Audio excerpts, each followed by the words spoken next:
about whether or not to send troops. And most of you have, or probably all of you have children. What kind of war would be justified that you would send your own child? Can you define what is a just or unjust war from your own personal perspective? Well, I think that's an incredibly important question and a great way to put it, because when I do think about war, I think about it in very personal terms. I think about it myself going or one of my kids going. I think I also have the obligation, as we all should have the obligation, to obey the Constitution. And one thing that gets left out of these questions often is, what are you going to do? When will you go to war? When won't you go to war? You'll go to war when Congress initiates war through a formal declaration of war. This has not been happening in recent times, but there have been times when we were unified. When we were attacked in Pearl Harbor, we voted the next day nearly unanimously. When we were attacked in 9/11, we voted nearly unanimously. But I think the decision is one where you have to obey the Constitution.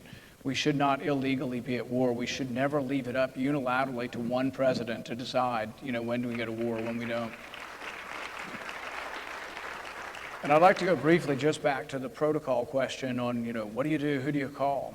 I think the most important thing is kind of what Ben was bringing up, is that in advance, we're not scrambling around trying to think, oh no, what do we do? We have protocols in place for everything. And we've thought through all of this, and what the name of the person isn't so much important, that we've thought through this. And the reason I bring this up is one dramatic thing happened. A lot of people don't know this. On 9/11/2001, as that plane was coming from Pennsylvania, the last plane, and as it was headed towards the White House, we were asked to scramble our jets to bring it down. And do you know that we had no jets, no fighter jets that were armed? They didn't have time to arm them, and a young woman by the name of Lucky Penny was told to scramble to her F-16. She gets in the air, and she's told to bring it down by any means, which would have been a suicide mission. She was headed to bring that plane down without any arms on the plane. That's not having a sufficient protocol in place. It still bothers me that after 9/11, no one was fired.